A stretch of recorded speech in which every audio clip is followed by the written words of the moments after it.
All right. As I just mentioned moments ago, we're going to be talking about grief and sorrow. The reason, well, I've been led there because so many have been suffering loss of a loved one, loss of jobs, just loss, period.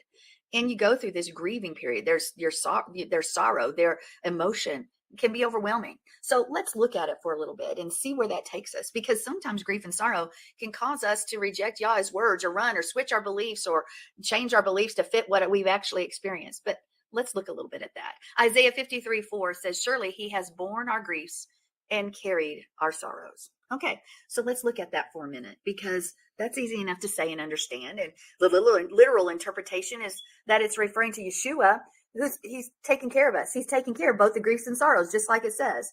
And that sounds good, but is there more to it? Is there more to this statement than just that literal interpretation?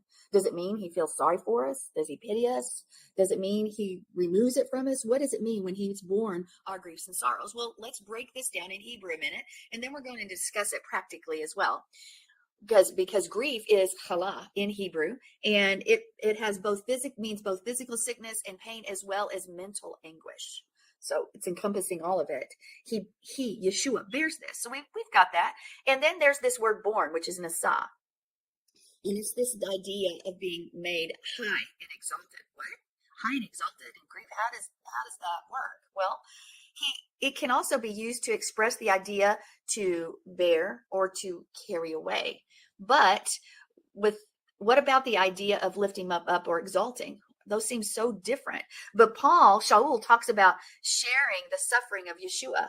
So many people who call themselves people of faith, who have lost or are losing their jobs or a loved one or something else that Yah has given them, or maybe even losing their ministry, or gone through death or separation, loss of a friend, loss of a loved one, a divorce even, they're going through grief. Now, it's one thing to suffer sickness or grief as a result of what you've done in your life, your mistakes, your selfish ambition, those things. But it's something else when you thought you were doing everything right, and all of a sudden this loss hits you in the face. Boom, there it is. And you were making the right decisions. You were doing things right. And then loss happens, and you're full of grief and sorrow. And you're like, well, why? I did my very best. I tried to do the right thing, and you've been blasted, and it's not your fault. Maybe this is addressing this sort of thing by saying that Yah will exalt your suffering. What does that mean? Lift it up, honor it. What? Just as he honored Job for the suffering. Remember, Job suffered much, but Yah saw that. He went through a lot, and it wasn't his fault, but Yah restored him. He took care of him. We also learned that Yah carries our sorrows. Now, I want us to look at this word carry for a minute, because it's saval. And it can mean a porter, or one who carries a heavy load, or a burden for another person. The baggage doesn't have to belong to the person who's carrying it. So the person carrying it, it's not their stuff, but they're carrying it for the other person. Like someone who's taking your luggage to your room if you're at a hotel. I've never done that, but some do. It's not their stuff, but they're carrying it for you.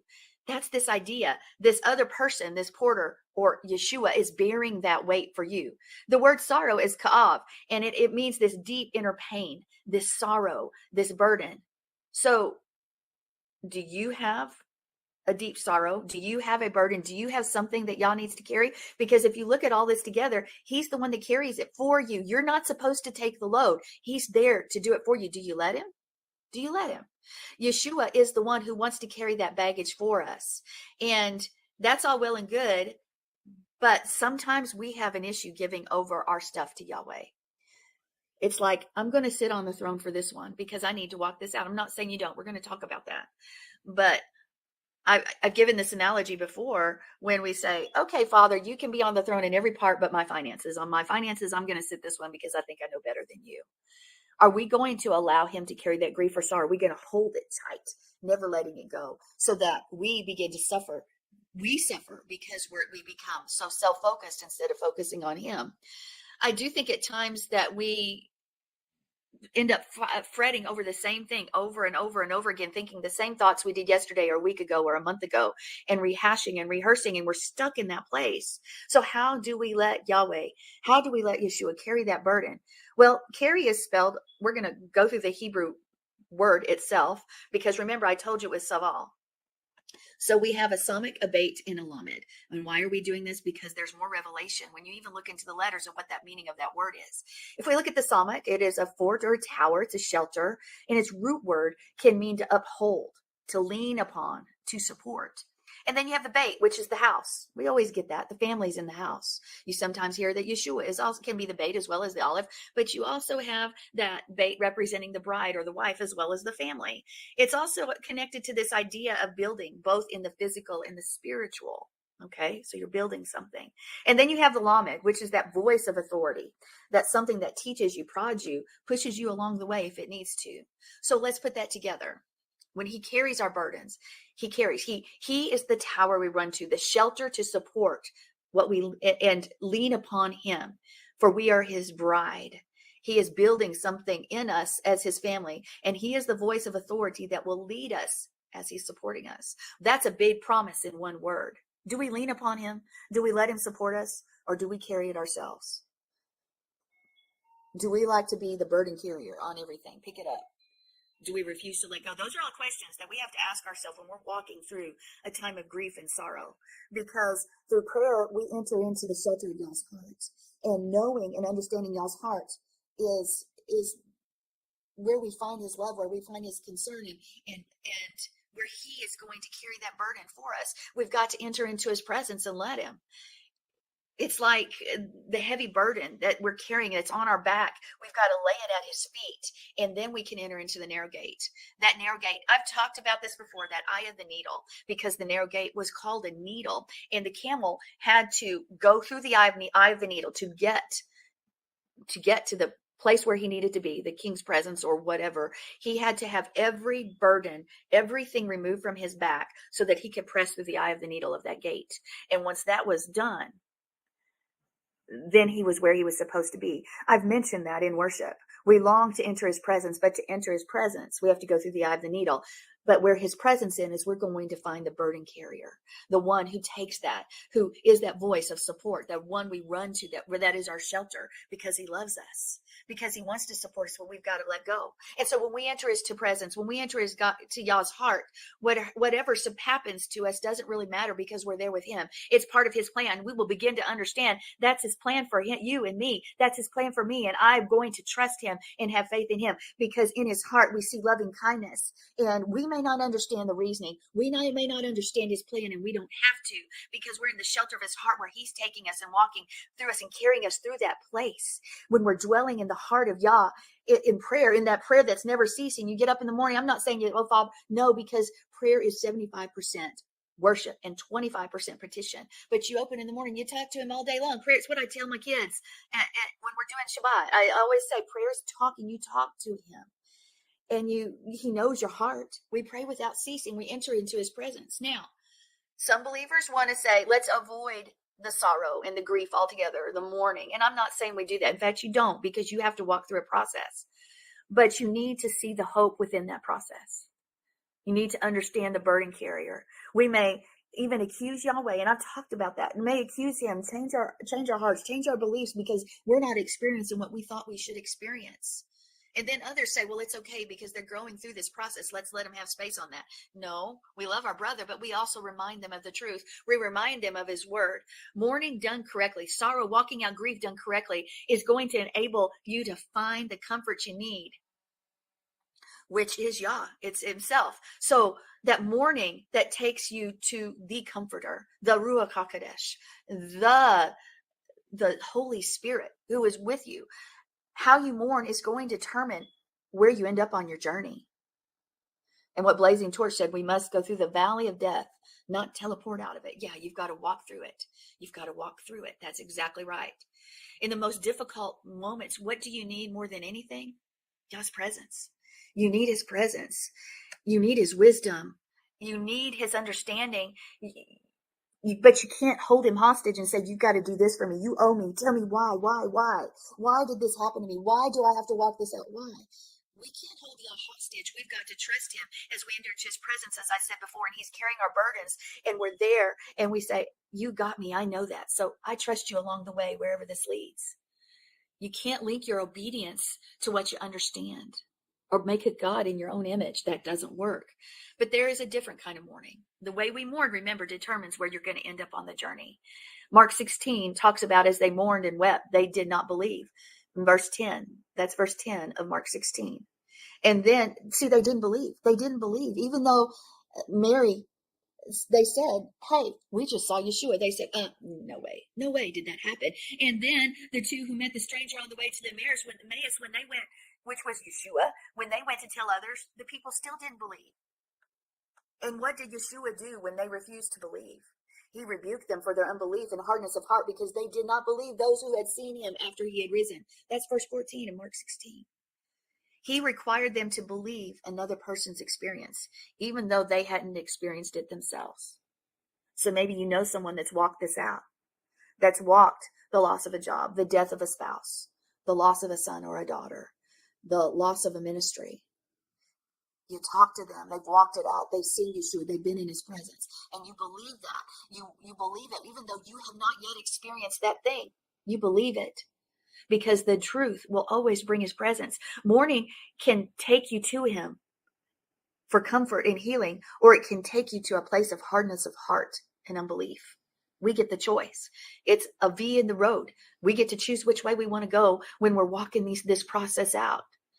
Unbelief is considered sin, guys. Denying the reality of his truth, denying him and what he's doing. And maybe you say, well, I've fallen into depression. Depression is unbelief, guys. It can also attach itself and become a spirit that you're going to have deliverance from to get out of, because we aren't trusting his words. Remember, I said earlier, when we look at that word carry, he wants to carry that burden for us as we enter into his presence, so we don't have that on us. It's hard because you're walking it out. Tears may fill your eyes. Remember, he bottles up your tears. He bottles them up. So mourning done well, though, is going to take you directly to Yeshua. It's a part of life that we will all experience at one time or another for different events, but especially death or the loss of a loved one in some form or fashion. So what you do in those moments is going to affect the path of your life and the remainder of your days ahead, because he has a calling for you. He has a purpose for you. He has a plan for you, but that can be thwarted by the enemy filling our head with thoughts, or we're stuck in the valley. We can get stuck in that valley of death because we're in that place and we refuse to let go. And we're not supposed to camp out there.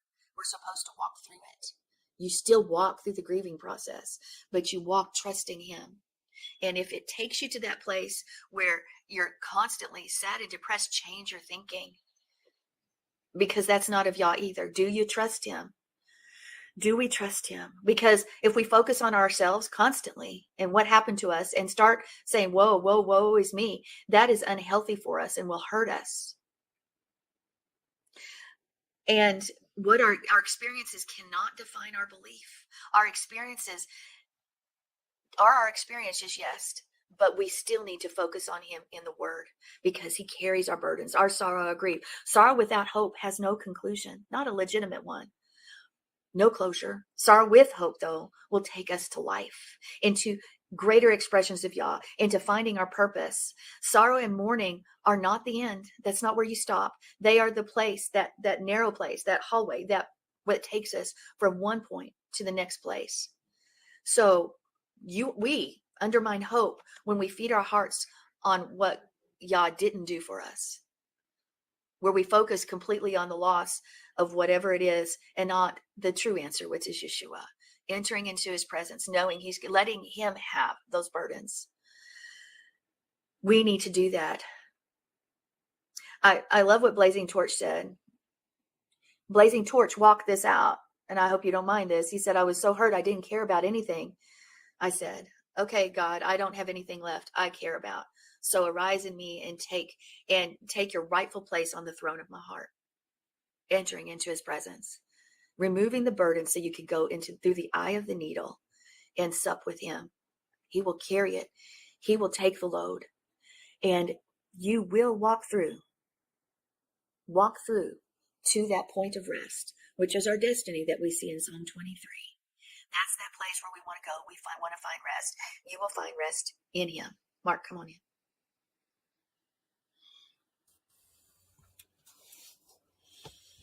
Well,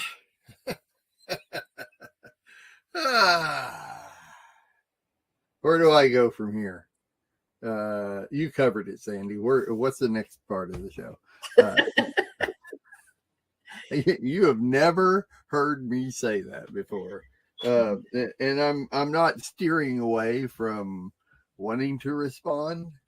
Is it apropos to say what a heavy subject? Ha! Yeah, But he carries our burdens. You know, when I was looking at this, I've just heard so many that are walking this out, and as you know, there's been a lot of loss in our congregation this year. We've lost a lot of men actually, but it's not simply here; it's everywhere. And I also know that loss is also the mercy of Yah. You've heard me say this before. I'm so glad that my father left in 2014, August 14th of 2014, because he was saved from all this muck and junk that's going on in the world. And he loved Jesus. He did not say the name Yeshua, but he had faith. And he didn't go out sick. He didn't go out broken. He just all of a sudden was gone. Mm-hmm. And every day, there are days I so wish he was here. And so does my mom, because she was her husband. They were married for 51, 52 years. So it's a long time. But she is also happy that he hasn't walked this stuff out and had to see what we've seen over the last 9 years almost. And it was Yah's mercy that my dad left strong. He left early, but yet he left on time because he left when he was supposed to.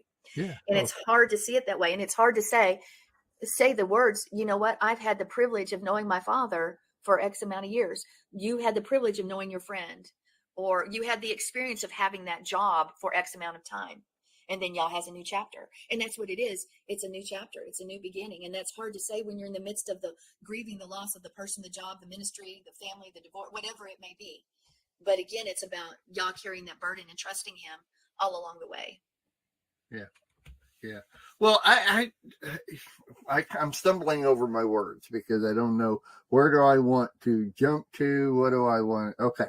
I want to start it off with this, and this is my response here. And I've actually talked about this on here before. Is that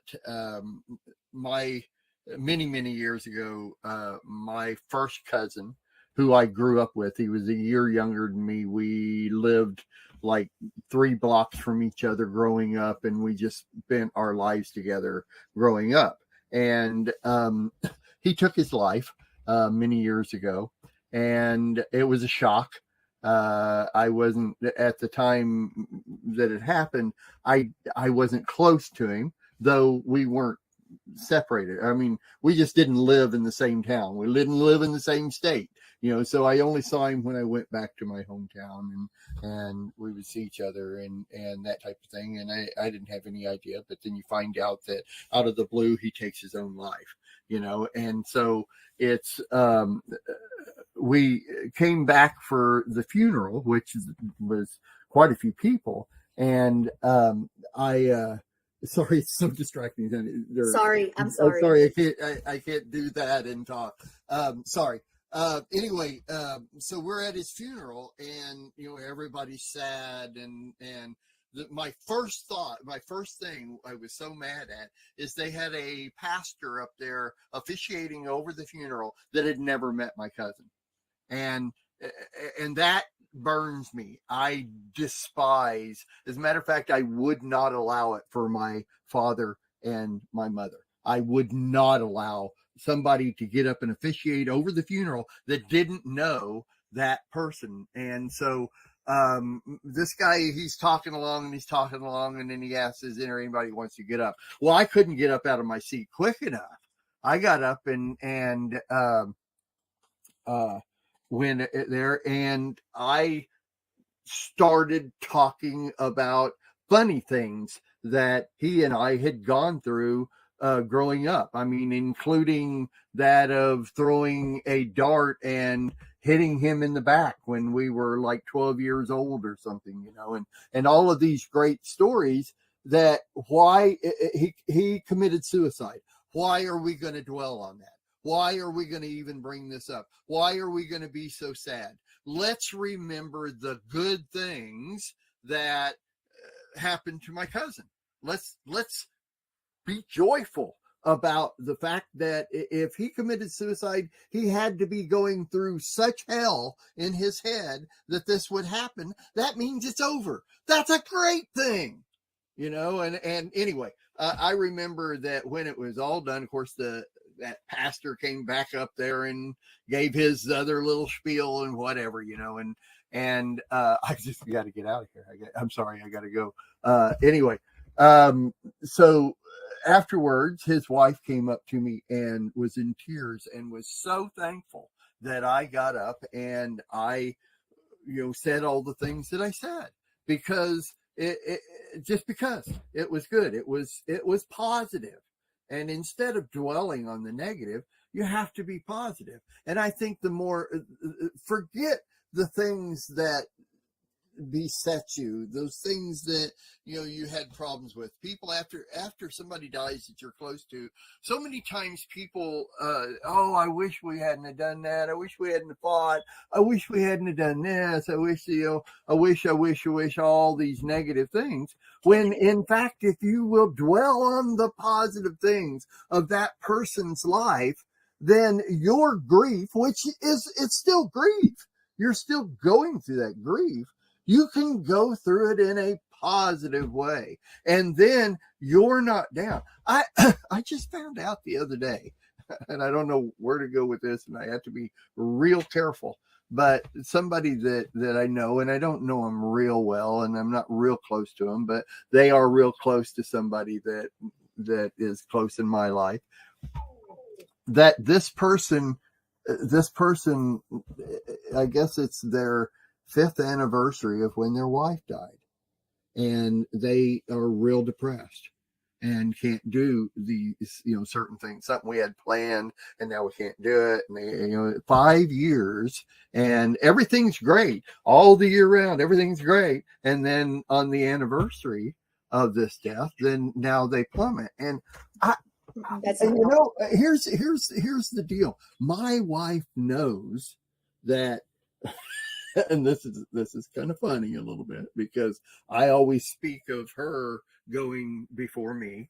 I'm 68 years old. She's younger than me, but and of course she always speaks of me going before her, and so it's kind of a levity type thing between the two of us.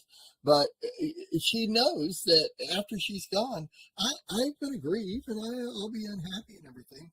But I'm not, in 5 years after she dies, I probably won't even remember the date. That's healthy. Yeah, because it's just, I'm going on with life. This is life. I'm not living death.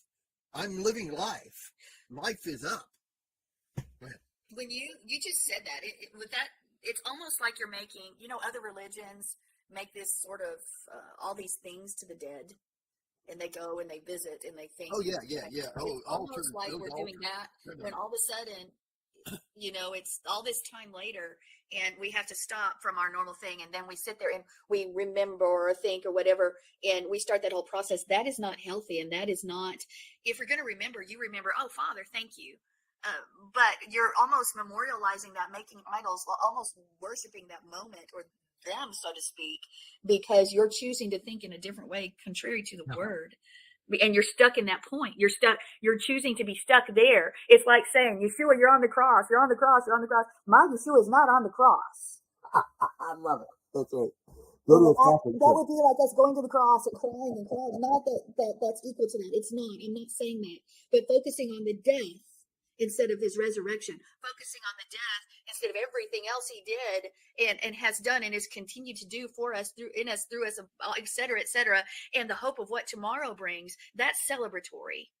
But I agree. I think there are times when I think about the day that my dad's death is coming up, but then sometimes the day passes and I don't even think about it once. And I sure would never get stuck there. Now, that's not a spouse, but I think my mom's the same way. she always, to get through her tough time, if she starts thinking, oh, but we did this and I did this and I did this and I did this, she gets stuck there and it can bring sorrow. So she takes those thoughts captives and thinks on other things. Yeah. And I do think we should honor and respect the memory of those we had and we love. Sure. But let's not make a moment where we walk around being, whoa, and bring in depression and sorrow and sadness. And because that's a spiritual open door for other things to take hold in our lives. So I'm not saying don't remember, don't respect their memory. I respect my dad's memory. I love him. And I thank God every day that he was my dad. And I'm saying my dad because I haven't lost a spouse. So, and I know that's much deeper. It's a much greater loss. I understand that. Please don't get me wrong. I know it's a much greater loss. But you celebrate what they've done for you. And not get lost in the what ifs and all that stuff that you said. And I'm sorry I took over your time again. No, not at all. We got all the time in the world for my we can keep going because we have another 30 minutes here. So hey, so have you ever been in a Catholic church? Yes. Has Jesus come down from the cross? He's still there. He's still there. In every Catholic church everywhere, he is still up on the cross. Bring him down. Come on. Get him off of there.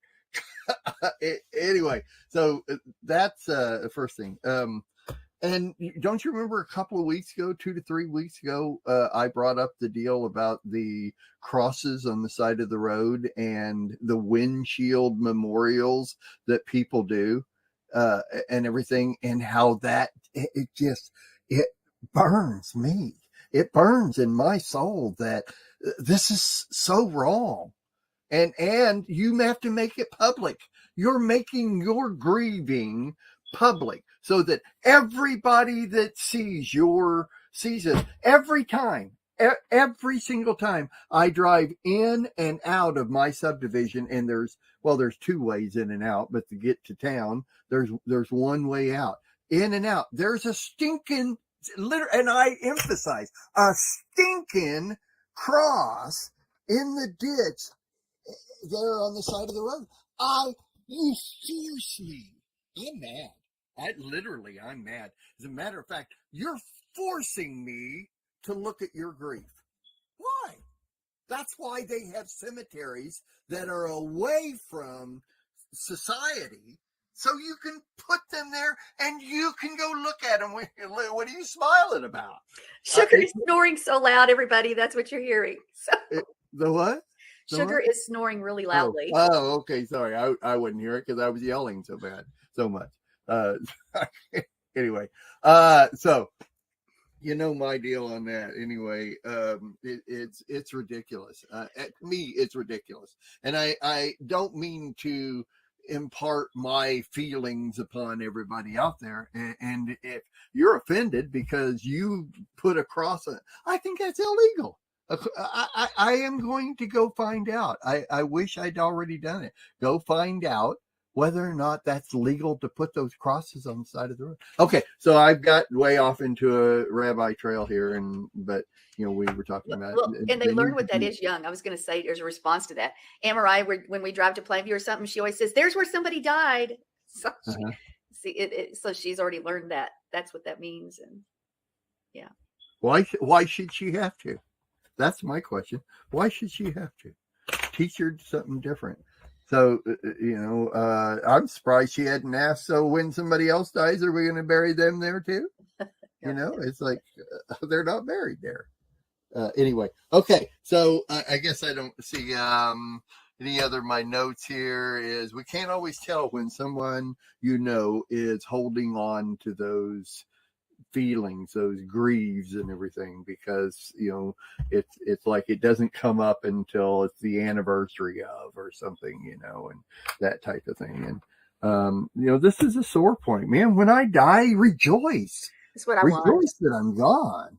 Rejoice that I'm home. I've already died once. Yeah. If I die again, it's going to be great. So.